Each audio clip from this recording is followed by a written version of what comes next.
Hey, fearless fundraisers, I'm Don Lako. It's time to buckle up for a new episode of Raise Nation Radio, the one and only podcast made to inspire fundraisers like you to continue making impact in our communities, building better tomorrows, and exchanging ideas.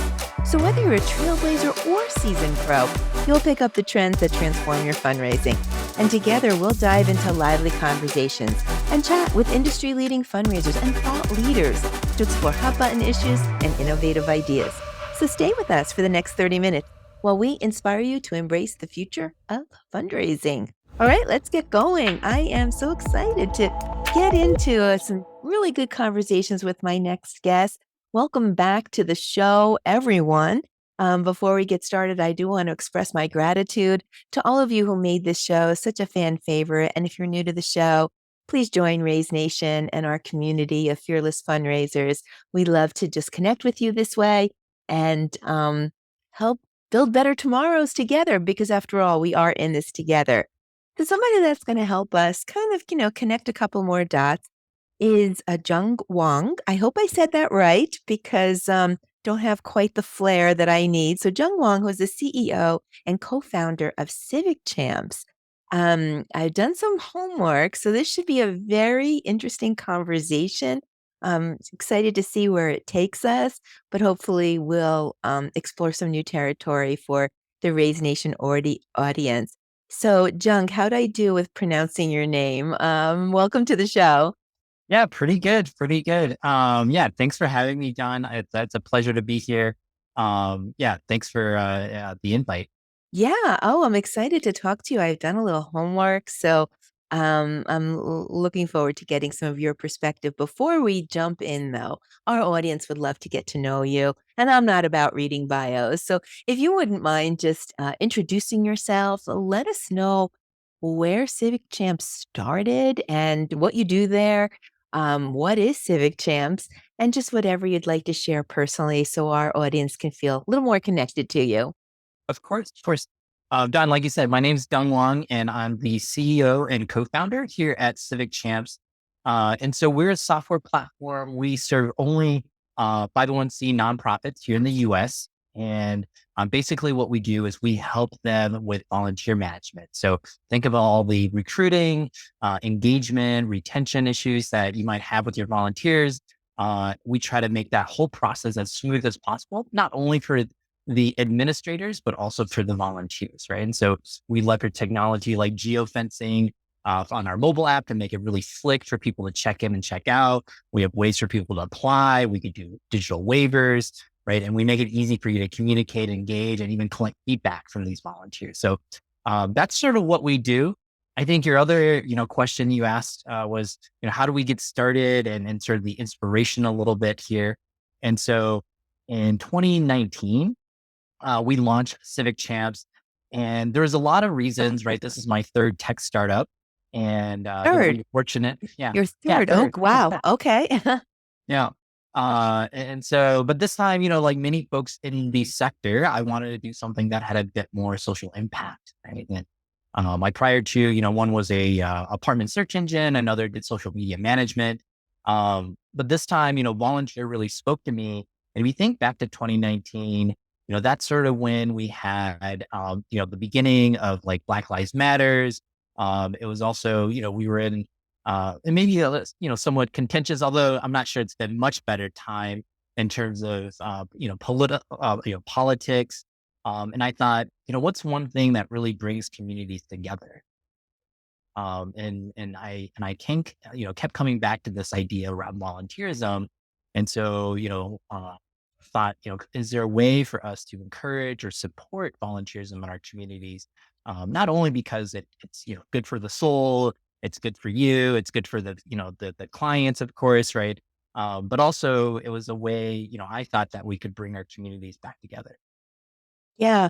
I agree. There's no better soup for the soul, than just volunteering and feeling like you're connected to other like-minded individuals and knowing that you've contributed something to build a better tomorrow, to drive impact, to just do your part, in the world and be selfless instead of selfish, right? So Mhm. I'm all for it. And I think this conversation is especially timely because volunteer groups are definitely a good place to look for Mm. nonprofits to broaden their volunteer programming and activate volunteers who generally want to do more, maybe Mhm. just don't know what to do or how to get involved. And I think that we are learning in the nonprofit space that activating those volunteer groups and going about it the right way can really drive impact to the organization. So what makes Civic Champs then unique in this Mm. particular space in comparison to like what might be out there, already? Sure. I think a couple things make us unique. So we're very easy to use. Mm, And I would say, and we actually started on mobile, which makes our mobile app a little bit more unique. And it's not just for volunteers, it's also for admins. And so, for example, an administrator can use our mobile app and check in volunteers on their behalf, right? They can see a upcoming roster of volunteers that are there. They can message them through the app to say, a text or email urgently, we have a snowstorm coming, please don't, come in, or, we're delayed by a couple hours. You can see their contact info, things like that. So we just try to make that experience um, more streamlined, right? Obviously for the organization. I think the other piece of it is if you think about us as consumers, right? So we, as we engage with, companies generally, if you think about like Uber, right? It makes so much easier for you to like, book a ride as opposed to previously where you had taxis, hail a right? taxi. Yeah. Right, For exactly. And so we're sort of like consumerizing how volunteer engagement and management works, right? And so that's sort of the experience we want to bring on the volunteer side. And if you think about one of the unique things that you see with consumer apps is everyone asks for feedback. And so, when you have a ride, or you're ordering food and asks you, did you have a good experience or not? And that's also something we bring to the table. mm. And so, right away if your volunteers were happy, unhappy, why, they have an opportunity to express themselves. And so it's little things like that that I think makes Civic Champs just a little bit different from what exists out there today. Yeah, and that's a good point because donors are consumers, consumers are donors, Hmm. volunteers are consumers, consumers are volunteers, right? They're all the same people. Their Right. profile doesn't change just because they're donating or volunteering. And Right. there is an expectation. Think of all the apps that we use every day, all day, Starbucks, Target, Disney, Uber, Lyft, I mean, we're an app-friendly community, and it almost transcends any generation today. My mom is in her 80s, and she's using apps. She's Oh yeah. actually, looking at her granddaughter live streamed on, like there's an expectation there, and I think, we have to meet that expectation. It sounds like that's Mhm. exactly what Civic Champs is doing. Yep. Yep. Yeah. And then I think you were sort of talking about activating volunteers, right? I think, and sort of that connection to them as a donor. And so, we have integrations now with a number of donor CRMs like Little Green Light and Razor's Edge. But I think there's something really powerful there too, right? Where you can, not only can you see the activities of your volunteers, but with Civic Champs as a development director, you actually know whether who is happy or not as well. Mm, mhm. And so certainly you wouldn't want to fundraise from folks that said like, "Hey, I had the worst experience of my life," right? Like, or I'm really unhappy or something bad. And so we allow you not to annoy those people, right? And also better target the folks that said, I was really inspired by your mission, right? Because I came and did this volunteering. And now, volunteers inherently, it's the biggest signal for affiliation, right? Or the intent to donate. But if you knew they were also super happy, right? And had a good experience, right? That just really further validates that person as somebody that might be, pretty open to giving a financial gift. Yeah. And, nobody likes to hear the negative comment, but sometimes the negative comments are powerful in that you can course correct and fix maybe something. And, that's important for the future too. I Yeah. mean, if you have too many negative comments, I mean, we're all uh, everything is based on reviews and 5 stars today, right? My Right. husband and I are looking for a new HVAC system. Of course, we went to the 5 stars. I'm not going to Yeah. go call somebody up that's in 3 stars. Right. So I think that this whole you know, consumer approach is really important because that's what we've adopted just in general life. So I love the approach that you're taking, and you've probably brought that approach to Civic Champs. If I can just brag on you for just a moment, I mean, your history is pretty serious, right? You worked from some very large organizations, Mm. um, and lots of startups. I mean, 3 startups already. So let's talk about just your history there that makes you such an expert for Civic Champs. You worked for McKinsey and Company, is that right? I did. Yep. Yeah. I spent 4 years at McKinsey. Yeah, largely consulting for Fortune 500 companies around a range of issues, but all always around strategy. Yeah. Well, good history to, reinvent the wheel here for volunteerism. You bring a lot with you. But let's just talk about the volunteering space. We've seen some decline there, which is not Mhm. good news for nonprofits. So how do you think that they could overcome those challenges and rebuild that database because it can be powerful and impactful. Yeah. I'm sure Civic Champs is one way to do that. Sure. But Absolutely. let's just elaborate on the decline and the rebuilding a little bit. What are your thoughts there? Yeah. So the census is always so delayed, I would say, right? So, that's, I think the last one we got was 2021 or something like that. And so what our internal data actually and some of our partners like Volunteer Match have shown is that volunteer actually is back above Oh, and beyond pre-pandemic levels. good news. Okay. Yeah.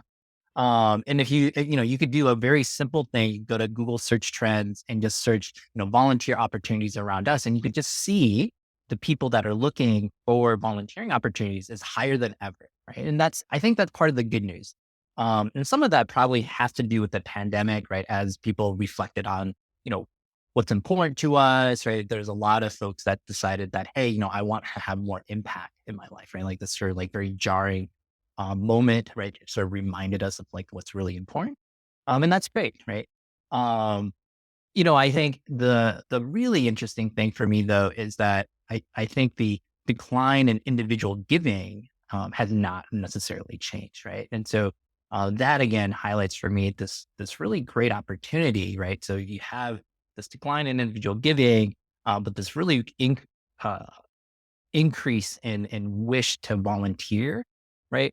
Is there a way for you to capitalize on that, engage them first as volunteers instead of first as donors, right? And say, hey, here's how actually I'm going to rebuild my pipeline of not just my volunteers and my capacity, but we know that from lots of studies, right, that say anywhere between 76 to 79% of donors or volunteer that Wait, they 76 to 79% of donors also volunteer? Is that's that what we're right. saying? Yep. Okay.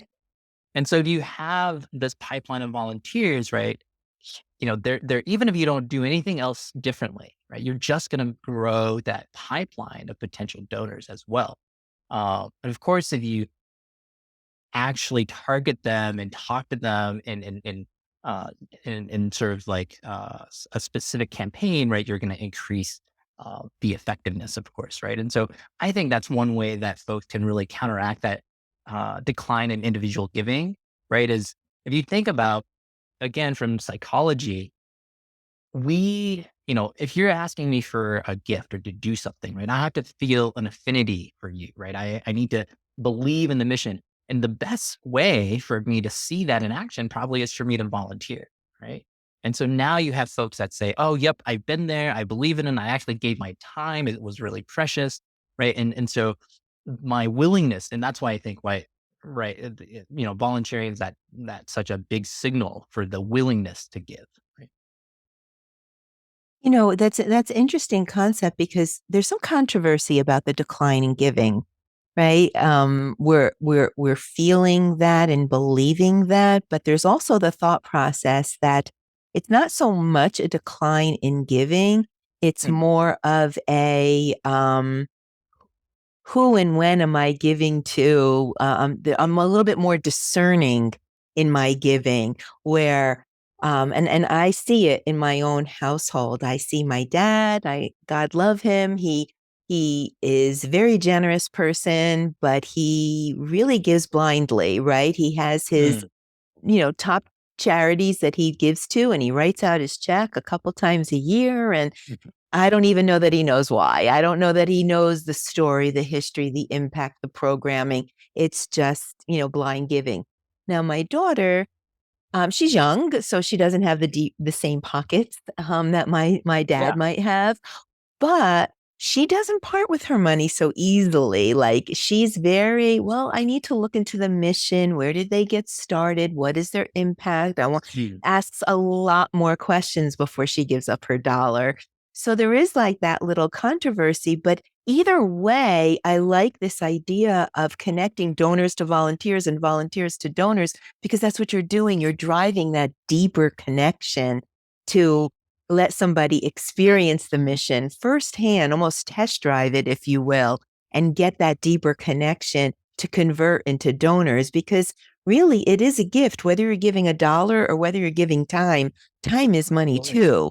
And it's probably the best gift that you can give. So, really, all the way around, whatever is going on in the landscape of giving, you're definitely making those connections by connecting the dots between donations and volunteers. Did that make sense to you?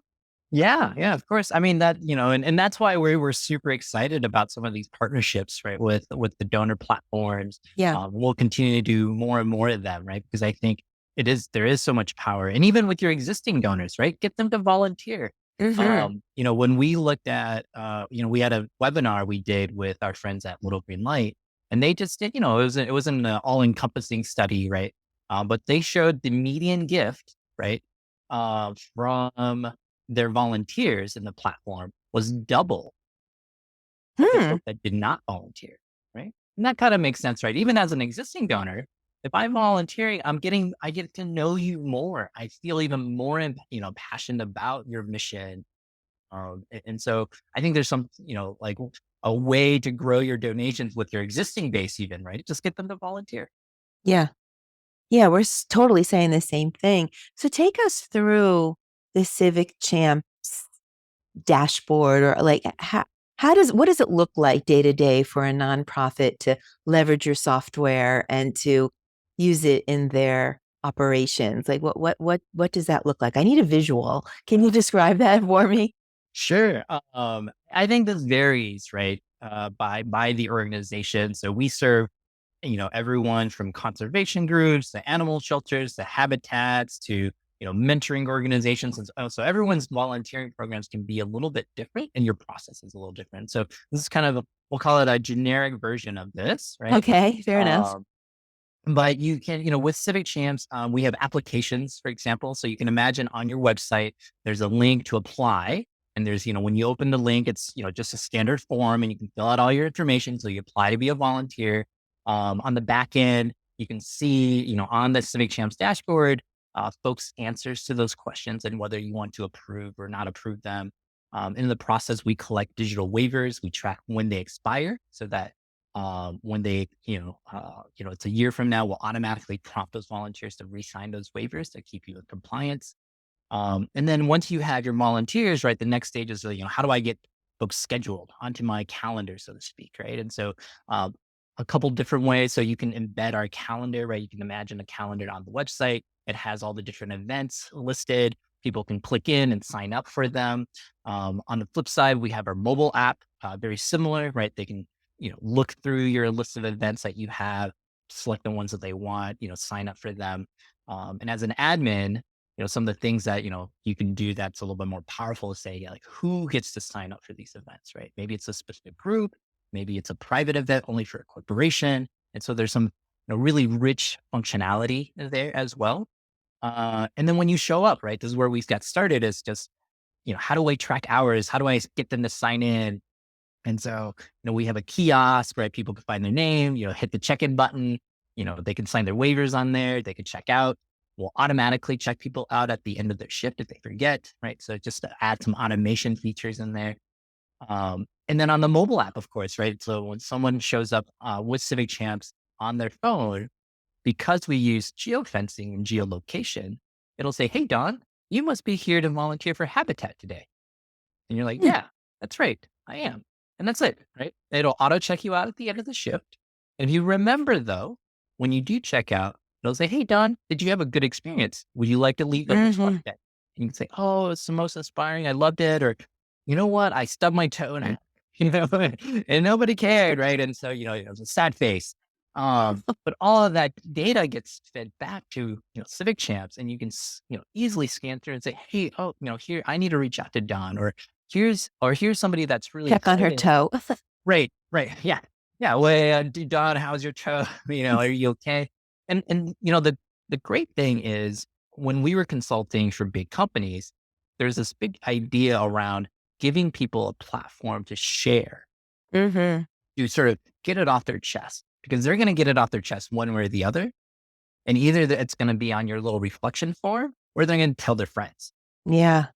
And it's much better for them To to control it.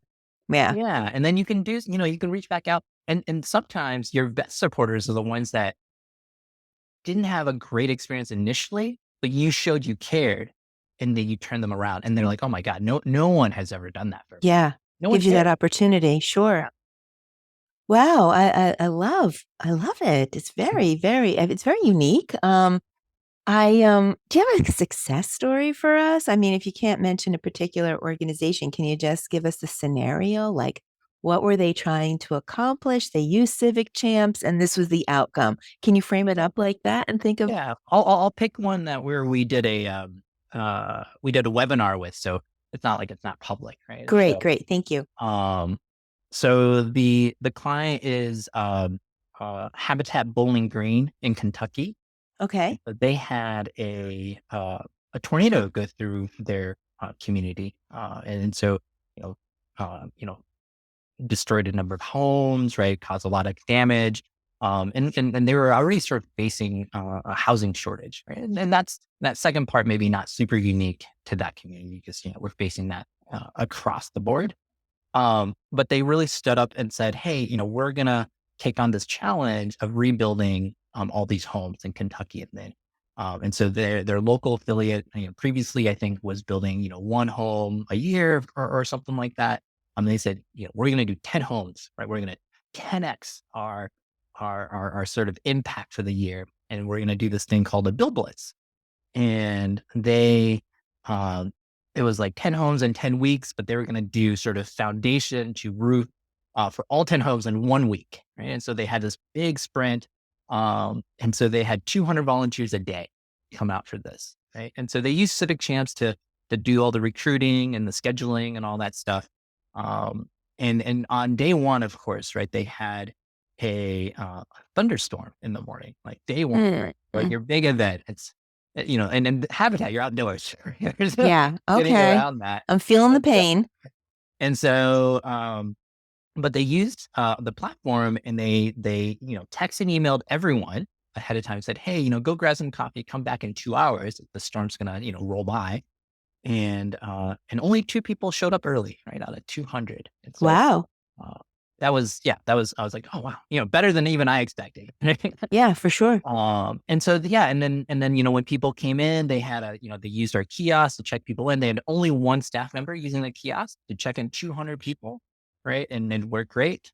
They were able to do that. Everyone got their waivers signed, you know. And it was just an awesome event. It was very emotional. I actually got to go visit and see them put up some of the homes, and there's this great picture of, the families watching their homes getting built, right? And those are, some of them were the families that got hit by the tornado, right? And so just a very powerful moment, when you took to see that, right? And again, really bringing that community together. And so they did all of this, by the way, where they went from, I think it was like 90 or 100 volunteers a year to like 1,000 volunteers for the year Wow, nice.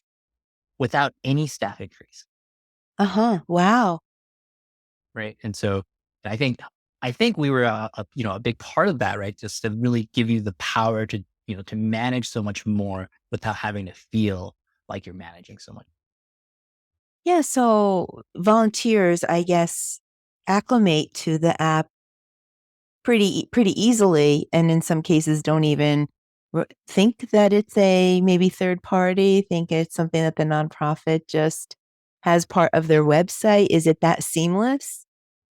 So I think, well, the app is called Civic Champ. So they do know, right? That Okay. Mhm. it talks to Yeah, but who pays attention to that sometimes, you know? right. You're using Facebook, you're using Yeah. but yeah, no, we try to make it as seamless as possible, right? The calendars are embedded on the nonprofit's website, right? To really make it feel like it's integrated and it's part of that experience. And we're always making enhancements, right? We just introduced chats this year, which I'm really excited about. So you can actually have a chat Yeah, group. tell me about that. Yeah.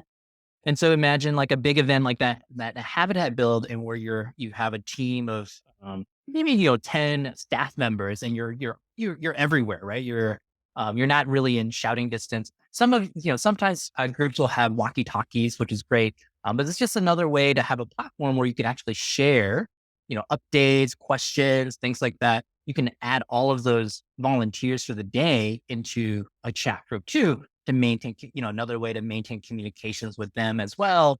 Um, and then for your core volunteers, right, that are your regulars, I think this is a great way to keep them engaged or give them another avenue to build community, right, outside of, when they're with you. So they can still, have you top of mind, if you will. You know, it's interesting because I think or I feel anecdotally that one of the number one complaints from volunteers is that they showed up and they just didn't know what to do or where to go. And maybe you communicated, right? Maybe you sent out the Word doc or the PDF file but we don't sometimes read those things. I mean, I'm going to a conference this weekend and I've had all sorts of communication. But and I'm probably going to figure it out when I show up. I hate to admit that.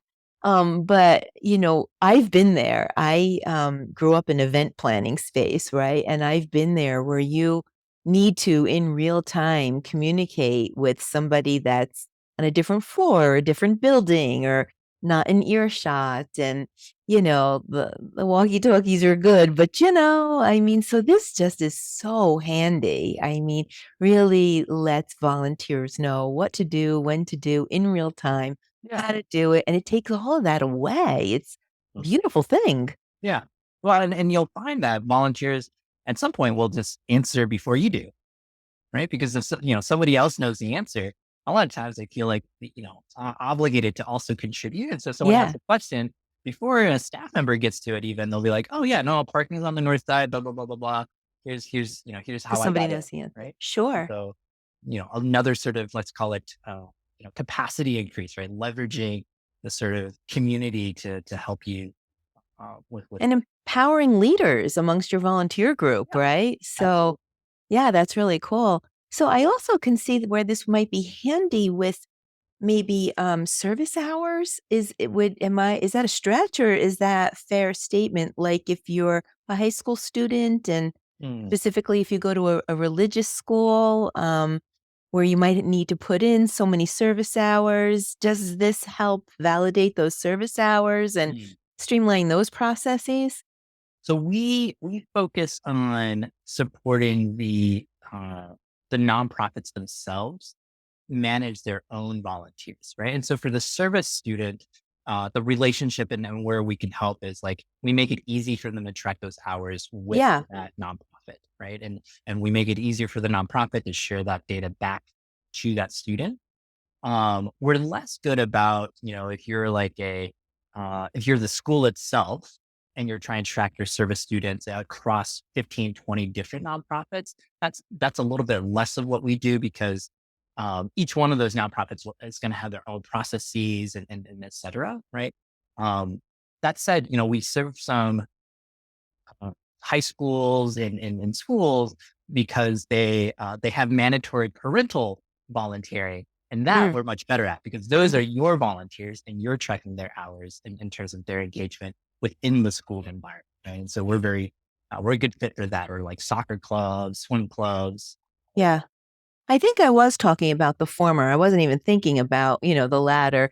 Yeah. I was talking about, the student that volunteers and then 3 days later or, 5 weeks later, because, the high school student might not be prioritizing this until somebody asks them, like, Yeah. show me your hours. Well, then they go back to that nonprofit. Ooh, that nonprofit's like, wait, when did you volunteer? Yeah. I mean, Yep. it just Yeah, is you could so pull up their helpful now. name and you can see, hey, here it is. So Let me easy. email it to the right person. Yeah. Right. Oh, I love it. I love it. All right. So what's next for Civic Champs? Like what are you hoping or I mean, you can't tell me top secret information. I get that, but what's on the product roadmap? What's coming soon? And what do you envision like within the next 3 to 5 years for Civic Champs? So a lot of, what we are focusing on this year is doubling down on our strengths really. And so thinking about, that user experience, that user flow, how do we even make it even easier, even, more seamless, and so, uh, I think there's something to be said about, highlighting your strengths versus right, trying to shore up your weaknesses. Right. And Mhm. as much as you want to do on the ladder, sometimes you'll never get there, but you could really make your strengths shine. And so that's a little bit of, I think, where our focus is going to be this year. Part of that is we found a lot of value again with these integration partners, and so we're gonna enhance our integrations a bit, but also look at new partners that to integrate with in terms of donor CRMs that so we can support more nonprofits, right? In terms of their ability to easily get that data, right? Like one of the pain points is like even if you had a volunteer platform and it was standalone, it's like, Mhm. "Oh, I need to download and then I need to upload," and Export and upload and yeah, there right, right. goes the merry-go-round. And so a lot of folks say, "Well, okay, if we could add a real-time sync of that data, how nice would that be?" And so, I could definitely see the value, and so we're gonna, work towards that as well. Integration, yeah, centralized data is so important for the nonprofit. And so I'm a nonprofit, right? And Yeah. I'm here in this episode. We're going to put a lot of this information in our show notes, how to get in touch with you, how to, website, all that good stuff. Our audience knows that by now. If they like what they hear, they can easily go to the page, get all the information that they want. So if that's okay with you, we'll get it all Sure, in the show absolutely. notes. But if they're listening and they're, working on their Peloton or at the gym right now or taking their kids to soccer, and they're like, yeah, light bulb moment. This makes sense. I'm maybe not using little green light, but I kind of want to get started with Civic Mhm. Champs. What would you tell them what's their first step? I mean, obviously contacting you, but is there anything that they need to do as a prelude to that, like in-house? Or do they just call you and you can get them up and running? Yeah, I think, you can always book a demo on our website. That's pretty straightforward. I would say, we try to ask the question when we connect the first time, just to really understand like I said earlier, right? Everyone has slightly different processes.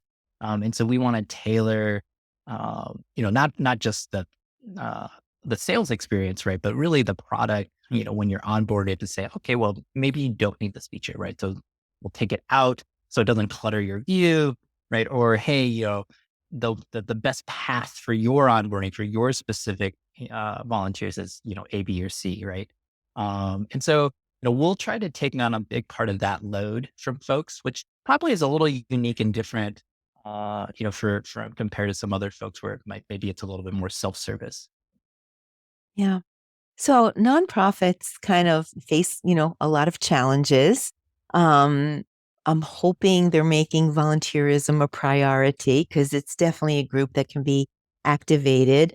But you're an insider, but you were once an outsider looking in. So from both perspectives, What do you think makes the nonprofit sector a little bit unique? Like, what challenges do they have? And let's maybe air that out a little to see how we could help them overcome and get to a point where volunteerism is a priority.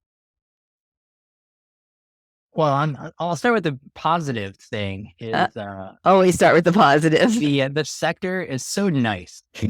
Aww. Right. In any not, startup, right? As a founder, a big, as a non-technical founder, especially, a big part of my job is to connect with our prospects and talk to them. And that means, early on, no one knows you. So you're essentially cold calling, right? You're meeting people cold. They don't know anything about you. So you're trying to tell them about idea. You think you're excited, right? But in other sectors, right, people are perhaps a little bit more harsh, right? And they'll hang up on you and they'll, don't ever call me again, or that almost never happens, and which I appreciate, right? So Oh, even if they nice. know, they'll be nice about it, which I think we can all do that, right? You don't have to be a jerk when just because you don't want something, right? Um, so that's a real positive. I think, things to work on, specific to volunteerism is people, I get the sense that oftentimes we still treat our volunteers very differently from our donors and Mm-hmm. treat Oh, them I as like sort where of, you're going. Go ahead. yeah, and sort of not second class, but certainly not as valuable, right? And we don't give them the attention nor sort of the respect, right? That perhaps they deserve. And the interesting thing, right, is if you could probably Google this on Google News, right? Almost every week there's some story around some volunteer who came for 20 years and left a legacy gift of hundreds of $1,000s, right? Or Mm-hmm. whatever, and Mm-hmm. yet totally unexpected, right? Right, right. Um, but there's no reason why you couldn't make that more likely, right? Why just be randomly surprised? Why Yes. is this when in reality we all know it happens and it doesn't have to be hundreds of $1,000s, right? If someone leaves you a gift of $5,000, $10,000, that's still a huge, huge amount. Um, And so I feel like there's this opportunity, right? Especially because, again, coming back to this idea that volunteerism or volunteering is that number one indicator for affinity or the motivation to give financially, right? Why not leverage that fact and really grow that pipeline through just better volunteer programs, right? I think if you invest properly, you are going to get a great ROI, even not Sure. just in capacity and PR and all those other things, but I think financially you're going to get a very nice return too. Yeah. I'm so glad you went there. And that's why I asked the question because I know that it's the bandwidth, the resources, is challenging for nonprofits. So to prioritize one more thing, but I do think it's a missed opportunity with volunteer groups and to nurture them, cherish them, be grateful, and to seize every opportunity because even just a great experience, let's say for someone who's retired or part of the senior class or more mature, they have family and friends that are caring for them. And there's that memory when maybe somebody passes, like, you know what? My mom was just so close to XYZ Foundation. Uh, In her legacy, I'm going to donate. Like, there's just so Yeah, many totally. opportunities. We're talking about a couple random ones, but there's enough random ones that it's worth the effort. So we're really glad that there's an organization like Civic Champs that recognizes this and is moving technology forward in a way that's going to help make those connections. So kudos to you. It's really, really great to see. Yeah, well, thank you. Yeah, so I'm super excited. You're going to have to come back a couple times and tell us how it's going, what's new, all that good stuff. Yeah. Absolutely. Absolutely.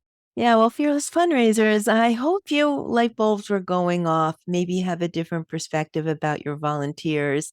and maybe they should move up in the totem pole on the priority list. Civic Champs could help them. But that is about all the time we have for today. Thank you for listening. We hope you enjoyed today's Raise Nation topic and your daily dose of fundraising inspiration.